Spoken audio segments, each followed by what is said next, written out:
Assalamualaikum warahmatullahi wabarakatuh. Selamat sore kawan-kawan sekalian. Bertemu kembali dengan kami Wong Deso Channel di sore yang mendung ini. Sebenarnya di sini lagi hujan kawan-kawan. Ini barusan reda hujan, tapi kami sempatkan untuk ke lahan untuk tetap membuat channel agar supaya kawan-kawan tidak istilahnya ketinggalan dalam belajar budidaya kepiting ini kawan-kawan. Ini hari keempat kita tebar bibit, dan di hari keempat ini hari terakhir kawan-kawan.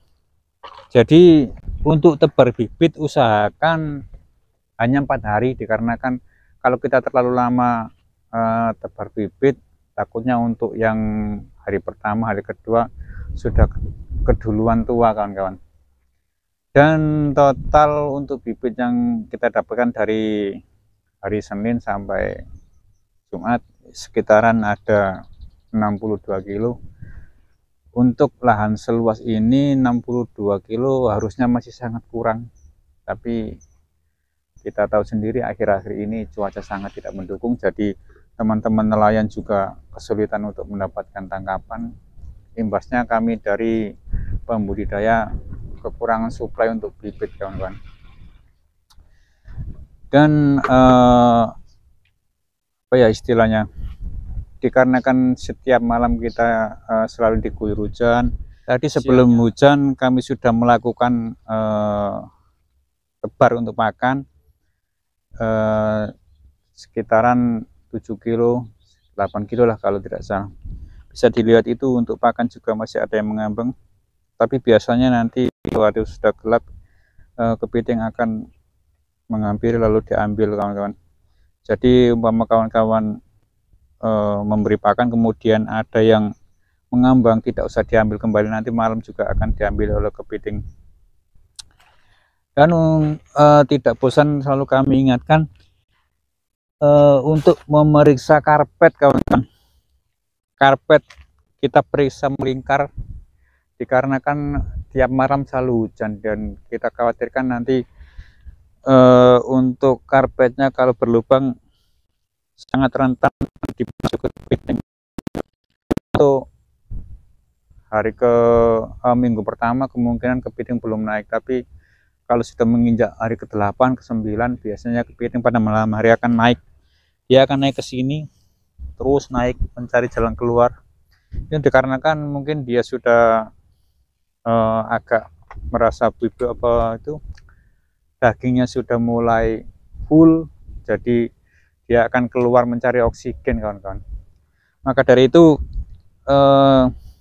biasakan setiap sore setelah kita memberi makan, kita berkeliling, kita lihat apakah ada yang berlubang atau yang tidak.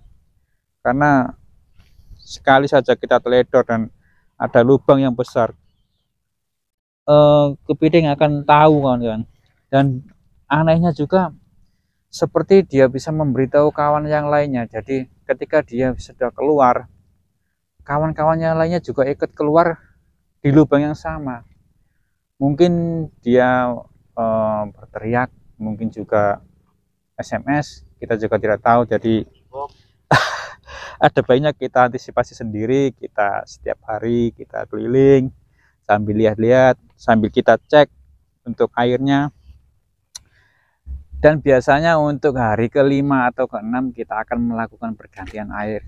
Tapi dikarenakan ini tebaran bibitnya juga tidak terlalu padat, kemungkinan untuk siklus budidaya ini kita tidak melakukan pergantian air kawan-kawan. Tapi tetap kita akan lihat 1-2 hari ke depan, kalau airnya kelihatan berubah warna atau berbau, mungkin kita akan ganti, kita kuras, kemudian kita ganti, kita pompa dari sini, dari sumur bor ini. Tapi tetap kita lihat dulu lah kondisinya seperti apa. Tapi menurut pengalaman kami, kemungkinan kalau untuk petakan sebegini terus kita tebarnya cuma 60 kilo sampai panen, insya Allah kita tidak perlu mengganti air. Nah, pergantian air hanya dilakukan ketika kita dalam keadaan tebar padat tinggi kawan-kawan. Jadi umpama untuk petakan ini kita tebar sekitar 150 kilo, 200 kilo, itu standar operasionalnya itu sekitaran 4 hari 5 hari kita ganti air. Itu untuk menjaga agar kadar amoniak di tambak tidak terlalu tinggi kawan-kawan, karena pengalaman kami faktor utama dari kematian adalah kadar amoniak yang terlalu tinggi di tambak akibat pakan yang terlalu berlebih. Dan untuk menjawab pertanyaan kawan kami yang bertanya apakah bisa dibudidayakan di terpal, di dalam kolam terpal, saya rasa tidak ada yang tidak mungkin kawan-kawan. Yang paling penting nomor satu dari kita adalah kemauan. Kalau dari diri kita sendiri ada kemauan, terus ada istilahnya di lingkungan kita ada suplai untuk bibit, sangat bisa di kolam terpal. Tapi kemungkinan kendala-kendala itu juga pasti ada. Untuk kami sendiri belum pernah ada pengalaman budidaya di kolam terpal, jadi kami juga belum bisa memberikan secara detailnya bagaimana. Tapi saya rasa tidak akan jauh beda untuk kolam terpal dan kolam tanah. Yang mungkin jadi pembeda adalah di kolam terpal kita harus menyediakan suplai oksigen kawan-kawan. Jadi kemungkinan kita harus beli mesin oksigen agar kepiting tetap tersuplai oksigennya, jadi tidak sampai terjadi kematian massal. Mungkin kalau ada waktu kapan-kapan kami bisa mencoba untuk budidaya di kolam terpal agar kawan-kawan juga bisa tahu dan kami juga bisa memberikan penjelasan sedetailnya bagaimana hasil untuk kolam terpal. Tapi untuk kali ini kita akan fokus di kolam tambak.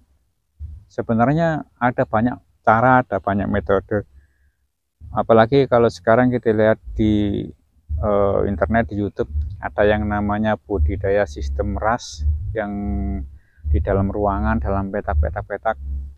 Tapi kalau menurut hemat kami, saya rasa untuk pemula atau untuk bagi kawan-kawan yang tidak mempunyai modal lebih, sangat susah, dikarenakan untuk sistem RAS diperlukan modal yang tidak sedikit kan.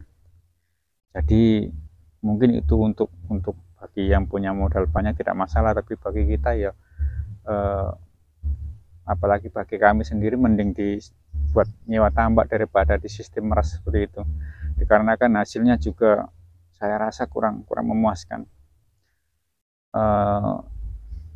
Saya lihat dari kekurangan untuk sistem RAS utamanya dicorak kepiting kawan-kawan, dikarenakan kita ini prospek kepiting untuk ekspor, kita ekspor ke luar negeri, dan pembeli di luar negeri dia mau bayar mahal tapi rewelnya minta ampun. Bukan cuma untuk daging yang jadi syarat utama, untuk kualitas dari kepiting itu sendiri, coraknya juga mempengaruhi. Jadi kalau menurut saya kekurangan sistem RAS di situ, dia tidak bisa memberikan corak warna yang gelap untuk kulit kepiting. Beda dengan yang ditambak seperti ini, sepengalaman kami untuk ditambak sangat cocok untuk diekspor kawan-kawan. Jadi apa ya istilahnya, jadi untuk pengalaman kami selama bertahun-tahun budidaya di tambak, tidak ada kendala untuk corak kepiting yang diekspor kawan-kawan. Tapi dari kawan-kawan kami yang menggunakan sistem RAS, keluhannya adalah dibilangnya kepiting terlalu bening, jadi tidak masuk untuk ekspor. Untuk sore hari ini kemungkinan sekian dulu kawan-kawan. Kita akan sambung lagi untuk video-video selanjutnya. Kita akan upload detailnya seperti apa sampai panen. Jadi kawan-kawan umpama ingin mencoba budidaya kepiting bisa mengukur sampai seberapa tingkat keberhasilan dari budidaya kepiting ini sendiri. Dan jangan lupa dukung terus channel kami. Saya selalu nelayan Indonesia. Assalamualaikum warahmatullahi wabarakatuh. Sampai ketemu.